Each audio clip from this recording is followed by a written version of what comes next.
ES Audio.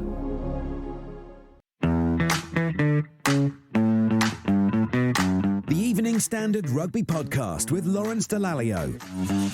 Well, it was a world record-breaking weekend at Twickenham Stadium as the Red Roses lifted the Six Nations Trophy, and the European Champions Cup delivered another weekend of semi-final action with emphatic wins for Leinster and La Rochelle. With me to chat through all the action is Sarra Elgan. Hi, Sarra. Hi, Lol. And Steve Cording from the Evening Standard. Hello, Steve. Hi, Lawrence. Hi, Sarra. So how are you both? Lawrence, you're bringing international flavour to the podcast this week. We should be going, bonjour, Lawrence. Bonjour, bonsoir. Sound French then as well, didn't I? I am. You did sound very French. Thanks. I am in Bordeaux.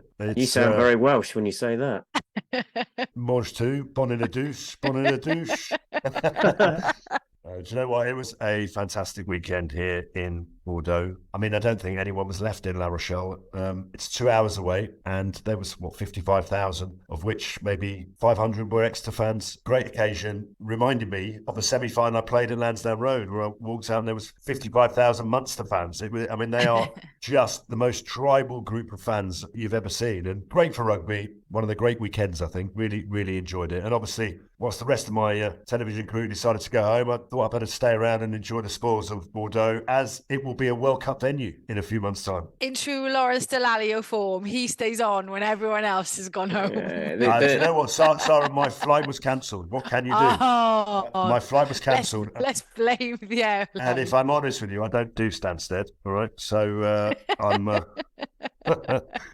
The wine tasting looked particularly good last night, It was very enjoyable. Listen, wherever you go in the world, the best piece of advice, find a Felix Leiter. You know the James Bond movie? You need someone who could just smooth your passage through any city, any town, any port you arrive in. And I found just that person who helped look after me. And I managed to lead a few people astray as well. Well, I'm sure you did. All for World Cup recce purposes, of course, Lawrence. And Steve, of course.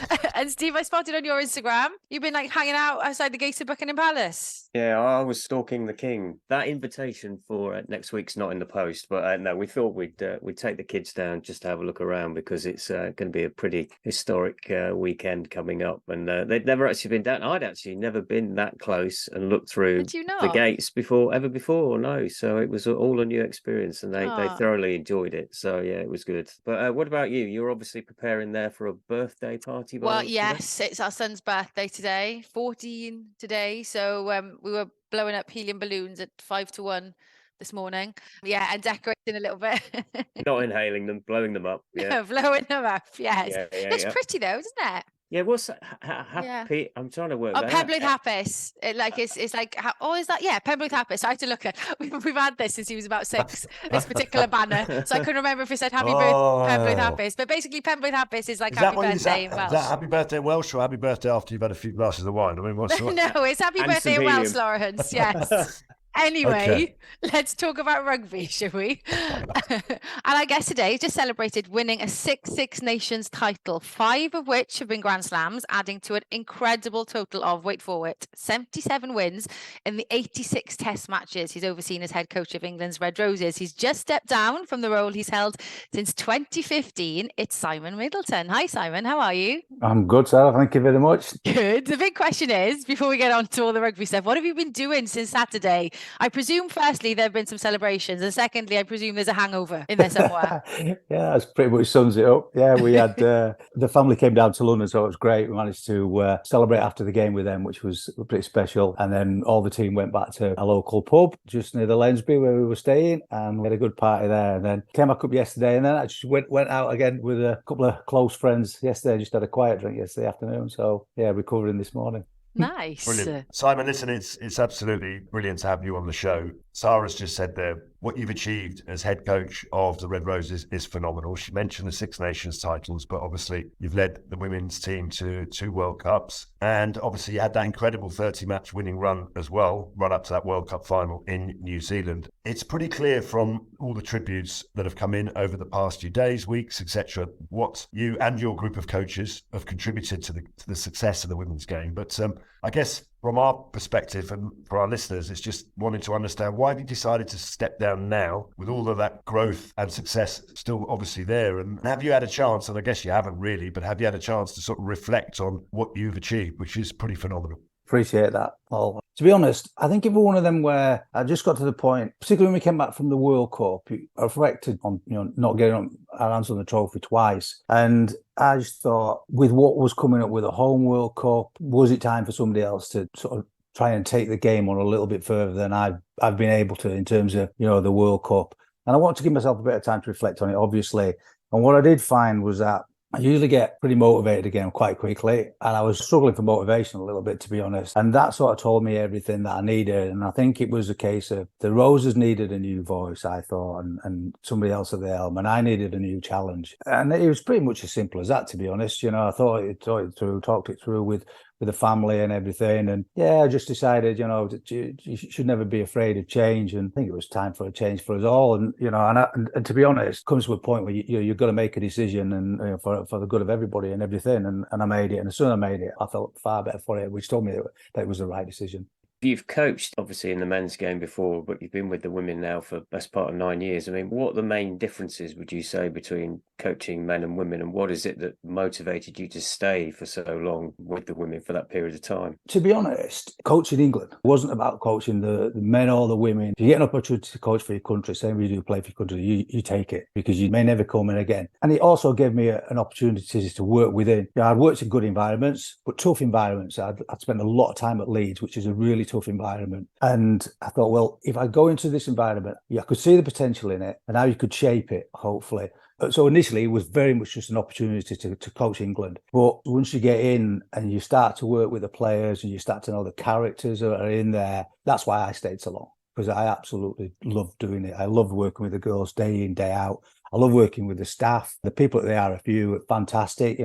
They come in for some hammer to the RFU, but they've got some good people working for them. And they do some unbelievable stuff. And the things that I learned as I sort of went through the course was, it's about communication. I think the biggest difference is communication and getting to understand the needs of female players and female athletes, stuff like you learn about as you go along, as opposed to male, and just how you can fill female players with confidence as opposed to how you do it in a male environment. And what I found is how you get the best out of the players is very much about your messaging with them, understanding them understanding you, and working with them, being in a real partnership with them, as opposed to just being a coach who gives instructions and hopes everybody follows. Well, you definitely got the best out of your England squad, that's for sure, because we saw that kind of record-breaking crowd at Twickenham on Saturday. I had serious FOMO. I was at the Scarlet, so I couldn't be there, but I was seeing the pictures. I was watching it on telly.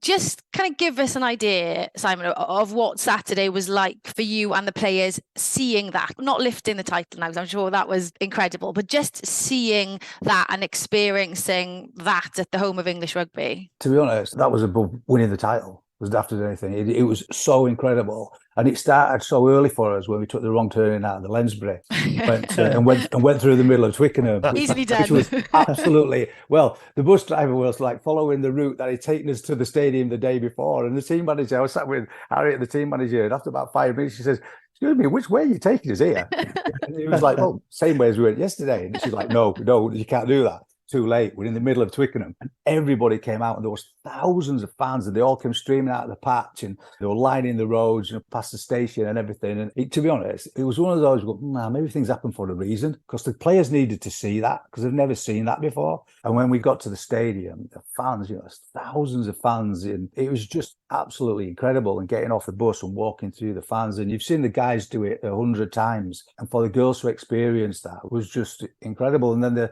you get in the stadium and you're warming up, and the crowd's filling up, and the atmosphere is so different at a women's international than it is a man's international. The energy in the stadium was incredible. The game goes, and it took us 15 minutes to get out of our 22, but when we did, it's unbelievable break by Eleanor Rowland, and then obviously Abby Dow scores a worldie, and the crowd are going absolutely mad.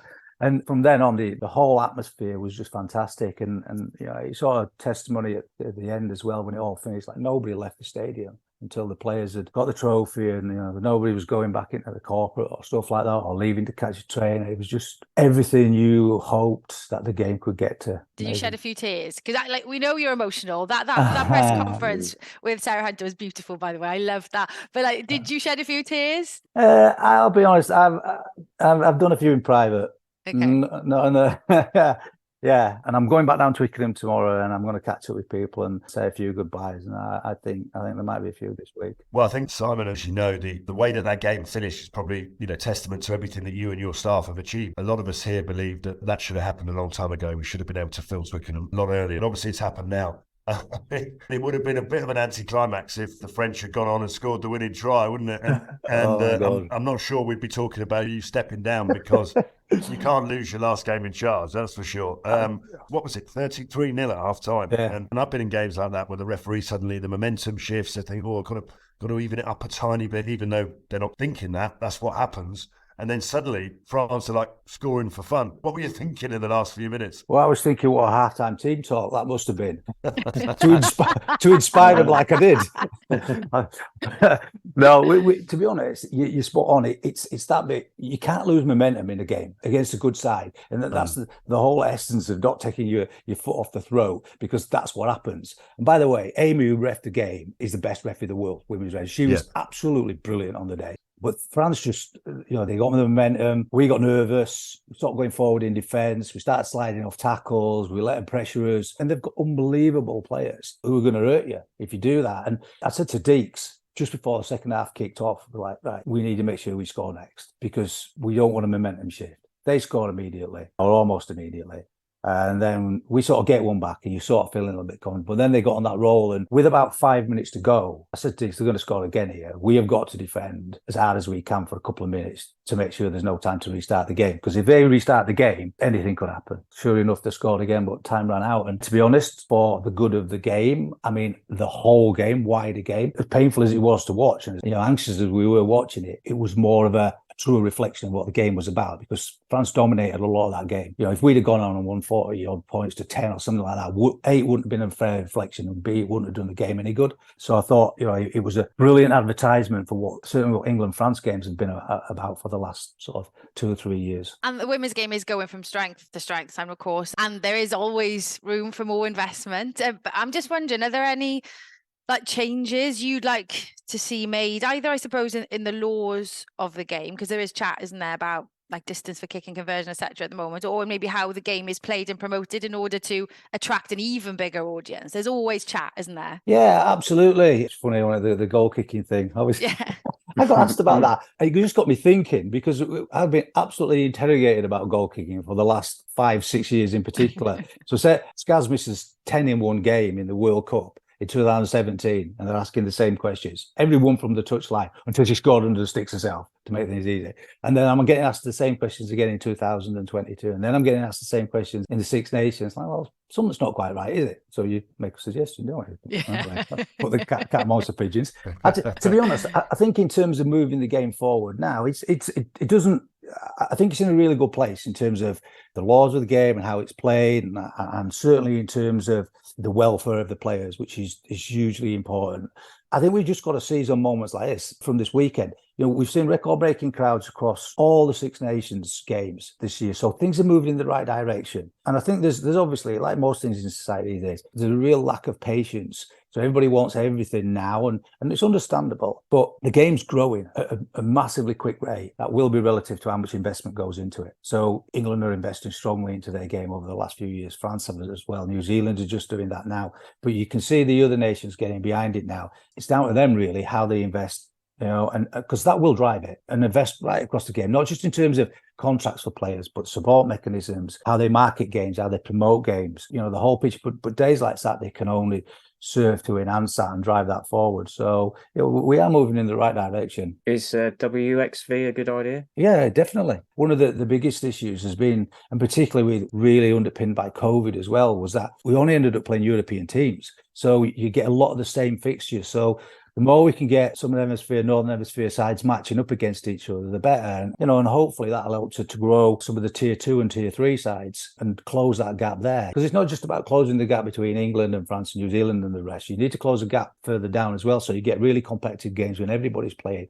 Simon, we have to ask you this question. I mean, I know you've only had less than 48 hours to reflect on what was a fantastic occasion and another wonderful achievement, but future plans, I mean, other than probably a bit of time off and rest with your family, have you got any future rugby plans in the pipeline, or would that a bit? Oh, he's going to give you a straight back to this. Come now. Well, of course he is. But I mean, listen, I know you've coached in the men's game, and I know you've coached in the women's game. I mean, you've still got ambitions of carrying. You're not suddenly going to stop being a coach, are you? So it's just a question of finding the right opportunity.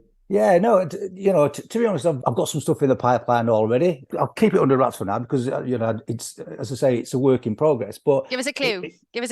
Premiership stuff? No. Okay. No. To be honest, at this point in time, I would not go back into full-time club coaching. Club coaching is brutal. It is absolutely brutal. 5 days a week and then your weekends as well. If you want to spend some time with your family, that is not the job to be in.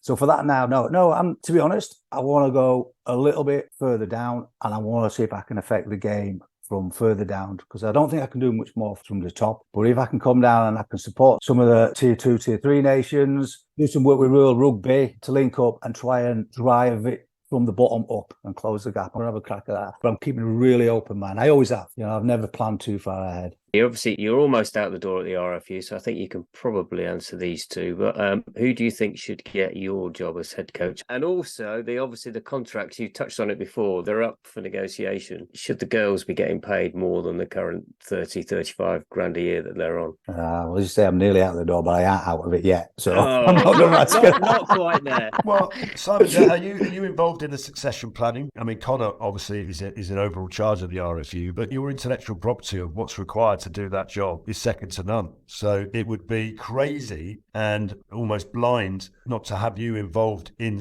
that process in some way, shape or form. Well, they ran Project Everest, didn't they, where they've done a massive project consulting with lots of coaches, head coaches across the men's, the women's games, internationals, to see what does a head coach look like, wasn't it, is the ideal makeup for. And I was part of that. So that's been my contribution. I've fed into Project Everest. But in terms of who gets it, honestly, the answer has to be the right person. It doesn't have to be a man. It doesn't have to be a woman. It has to be the right person for the job.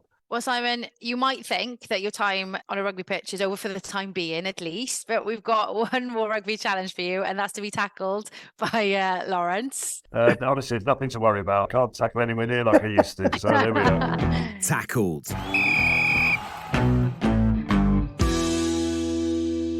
Simon, your full name, please. Simon Middleton. Your favourite takeaway? I think I know the answer to this. Chinese, as it turns out. Yeah. I love Chinese. Love noodles. Do you have a nickname that the girls call you? The one that you can actually say on air? Just Mids. Everybody calls me Mids. What's the best advice you've been given, either rugby-wise or otherwise? One I definitely can't repeat, but my brother once said to me, simple, work as hard as you can and you'll get what you deserve. And that's what I did. Who's the most famous person in your phone book, in your contact book? Well, I've got you going, but I'm not going to say you go. And I've got Nick him. I've got Will Greenwood. I'm not going to say you. Brian Moore.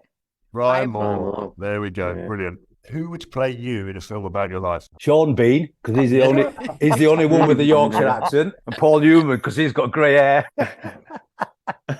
I see the resemblance there with Paul Newman, Simon. I've not seen it before, but now that you mention it. I'll take that.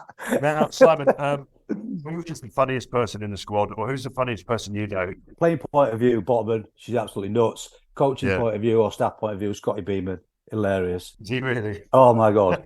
He's kept me sane. Brilliant. Now, listen, I'm assuming you may have done a little bit of this after the game, but if Simon has to get up and sing a song, what's your go-to? Yeah, Botman got me up, first one up, I was on the bus. Obviously, I went for We Are the Champions. Yeah, I'll probably go for that, or I'll probably go for Don't Stop Me Now, a bit of Queen. Yeah. What is your best rugby moment of all time? And I know you've had many, many, many. Was it just the last weekend? Just had it. Really? Just had it. Oh, yeah, fantastic. Yeah, absolutely. Nothing's beat that. That was just incredible. And I know it's right there in his face at the moment, but just being able to get down as well with the kids and get the kids on the field at the end and walk around like that was just, it's something you'll never do again, I don't think so. Well, listen, Simon, I can't say how proud we are to have you on as our guest. Really do appreciate it, taking time to chat to us. And obviously it goes without saying that we wish you all the very best, whatever you end up doing.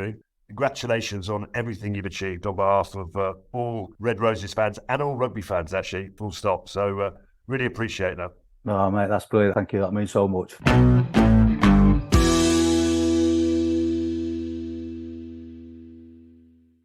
Okay, time to talk about the weekend then. Aside from the Grand Slam win for the Red Roses, as we just discussed with Simon, it was all about the European Cups. Glasgow and Toulon beat Scarlets and Benetton Treviso in their respective games to go through to the final of the Challenge Cup. And meanwhile, it was Leinster who outplayed Toulouse in Dublin to take the win, 41 points to 22, and bag their place in the Champions Cup final before La Rochelle ran in 7 tries against Exeter Chiefs with a 47-28 victory in Bordeaux, setting up a repeat final of last year. So Lawrence, despite a strong start from Toulouse, they didn't really deliver the performance that we were expecting, or maybe the game we were expecting, did they? No, I think Toulouse probably got a few things wrong. They got their selection wrong on the bench. They went 6-2 splits with the forwards and backs. They had a bit of early disruption in the game. I think on reflection, moving Antoine Dupont, the best player in the world, the best number 9 in the world, to fly half to accommodate the injury they had. I think you can do that against pretty much any side, but not against Leinster. And you immediately took his effectiveness out of the game. And obviously Gibson Park is opposite number 1, the player of the match award. And I think, if I'm honest, Toulouse, their indiscipline cost them the match. And then if we just flip that over the other way, I thought Leinster were magnificent. I don't know how much better this side could get, but every time they play, obviously they're spurred on by the motivation of having lost last season's final. But some of their performances, particularly across the team, Conan, Doris, Gibson Park, I thought they were just magnificent. So normally it's the attack that we talk about with Leinster, and their attack is very good. But I thought at the weekend their defence was magnificent. They really stepped that up. And let's be honest, Toulouse are a very, very complex, multi-layered attacking side, but they smashed them to pieces, particularly in the breakdown. And the 2 yellow cards effectively cost Toulouse the game. Leinster really cranked up the points that they achieved, and they were comfortable winners in the end. And they continued to get better and better, which is frightening for everyone else. Yeah, it's pretty scary, isn't it? And Steve, much like with Toulouse, it was Exeter who ran in the first try of the game out in Bordeaux against La Rochelle. But the current champs, they quickly responded, didn't they? And the Chiefs soon found themselves with a pretty hefty mountain to climb.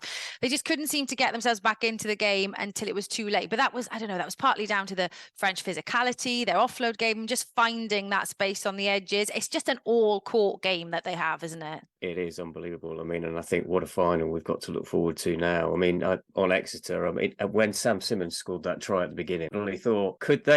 But then I think the reality was not really. And I mean, I think from my own point of view, growing up in Devon, seeing the rise of the Chiefs from where they've come from the Championship to being European champions. I mean, it's an amazing story, one that would make a great movie one day, potentially. I mean, there was only ever 2 teams that you could play for in Devon, and that was the Chiefs and Plymouth Albion, and the Chiefs just went one way. And now I worry about the future. I mean, I did question Rob Baxter's decision to chuck in a couple of young players in this game, in this environment. I mean, going for Tom Wyatt, it just felt like maybe it was a little bit too early, but clearly now they're the future for Exeter, and they're the ones that he's going to have to rely on. But yeah, La Rochelle, amazing team, and the atmosphere there was just unbelievable, as Lawrence probably be testament to, because you were pitch side obviously for the game, weren't you? Yeah, it was magnificent. And look, La Rochelle themselves are an amazing story, not dissimilar to Exeter really. A few years ago they were playing way down the leagues in France, and they've grown, but so is the city's love affair, the town's love affair with their rugby team. I mean, they just possess this incredible power game, and it's a fascinating contrast of styles really, because I'm not suggesting Leinster are powerful, but Skelton, Aldrit, Antonio, Bugari, these guys are enormous human beings. And what they also possess now with Ronan O'Gara arriving is someone who has changed them mentally, because Ronan thinks about the game and he understands the psychological impact of playing against different opponents. He prepared that team meticulously. He knew that it was Exeter's last dance, apparently, and that the emotion from them would be there. And he prepared his team meticulously. And I also think that he has brought an added footballing creativity and ability. You look at Gert Barlow, outstanding yesterday, star of the match. You look at Anton Hastoy, a player that we hardly even talk about. He kicked 7 out of 8. I mean, Ronan O'Gara, I think he's still the highest point scorer. Or no, Johnny Sexton maybe he's just overtaken him as the highest point scorer in this competition. He knows that you need someone who can kick goals. And in Hastoy, he's got that. So I think he's brought that footballing intelligence, that psychological resilience, because they weren't under pressure in that game, really. And, he will have to change his attention now, because at the final, they will be under pressure, because Leinster will test them in ways that no other team has managed to do. So, yeah, really, really great occasion. And the scary thing for all of the rugby teams is that both Leinster and La Rochelle have got a lot more growth in them. There is improvement for both of those sides, and that is fantastic for them for sure. Who's your money on, Lawrence, to win then? I think Leinster will start as favourites. They've had the dream final, as in they lost last year, so to the same opponent, so they're incredibly motivated. And in the semi-final the year before. And the semi-final the year before. So they haven't won it for a couple of years. They're desperate to add this fifth star to equal Toulouse. They are also playing at home. It's their stadium. It's highly unusual. I mean, I got to play both of my European Cup finals at Twickenham, and we were lucky enough to win both of them. Now, if you get to your own ground and your own national stadium and you lose, you've only got yourself to blame, really. So I do think that they will start as favourites, but there is no Johnny Sexton, although it didn't seem to matter at the weekend. But you have to respect an opponent like La Rochelle just because of the power that they've got. Even Botu went off yesterday and they seemed unaffected by it. And also, Ronan O'Gara is a cunning little man, and he will have a plan up his sleeve to try and disrupt the odds and beat Leinster. But I do feel that it's Leinster's final this year. And I am sure we will be talking about that match in the run-up to the game over the next few weeks. For now, though, let's decide on our Player of the Week. Player of the Week with QBE Business Insurance. Be prepared. Steve, you can go first this week. Well, I think it's got to be one of the Red Roses to go for. I mean, there were some exceptional performances, but I'm going to go for Marley Packer, Yeovil's favourite daughter. I just think she is such an inspirational figure. We've had her on the podcast before. She's also extremely funny, and I just think there's no better role model, I think, for the women's game going forward. So, yeah, I'm going to go for Marley. Lol, I'm going to go next. I'm going to go for, you mentioned him already, Jamison Gibson Park. He was just the spark, I thought, that ignited that Leinster performance. He's so important, isn't he, to the way Leinster plays, the speed in which he plays, and that ability he has to identify where space is. And like you said, Leinster exploited Toulouse massively when they were down to 14 men, and that game was taken away from them. And I think he played a massive part during that period too. So my vote goes to him. And Lawrence, who are you going for? I think my vote is to pick Simon Middleton, really, because nice. I do think that, it's a changing of the guard, literally. It's a moment in time. I think his contribution across so many years has been so significant that he's been outstanding. So for me, and he's very humble and he doesn't like to blow his own trumpet, and we're going to blow his trumpet for him. Well done, Simon Middleton, outstanding. Absolutely. Okay, well, next week sees the return of the Premiership and the final round of games before the playoffs. I can't believe we're at this stage of the season. It's gone super quick. We know who's in those top four spots, of course, but there's still some decisions to be made about who will make the final eight and get a place in the Champions Cup next year. So Bath head to Sarries, Bristol play Gloucester, Leicester welcome Quins, London Irish then host Exeter Chiefs, and Newcastle Falcons will visit Sale. So Lawrence, I guess the big focus will be on that Bristol-Gloucester game. I guess it will be. I think it's really hard to pick. Gloucester have sort of been falling off a cliff, really, haven't they? And they can't seem to kind of find their way back. I've got to back Bristol, really, the home team, just because it's the last hurrah, last chance for a few of them. I think when they get their act together, they can get their set piece sorted out. They're a very competent side, Bristol. They're a side where their league position doesn't really reflect how good they are. So I expect them to win that game. Okay, let's do one of the other games then as well. Let's do Bath Sarries. That's a fascinating one because Bath are in a really good form. They can't stop winning now. Winning has become a habit. There's some really impressive performances, right across the board. But then again, it's Sarries, and Sarries will want to get that winning momentum back. They got it last week, and then they've obviously had this week off. So I think it'll be closer than it would normally be, but I would expect Saracens to go full ball because they have to go into the playoffs in good shape. So I'd expect Sarries just to nudge that one. Steve, which game are you particularly looking forward to from this last Well, round? I'm going to London Irish against Exeter, and I think I think that'd be a good game. For selfish reasons, I'm actually kind of glad that Exeter lost, because it now means that we'll get to see all those players playing who in their final game for the Chiefs before they all depart. So don't really care what the result is as long as we see an entertaining match, I think. Okay, well there we have it then, Lol. Excellent. I will be in the studio for the very last time, so I'll be across all of the games. Why, are you retiring? No, you're moving.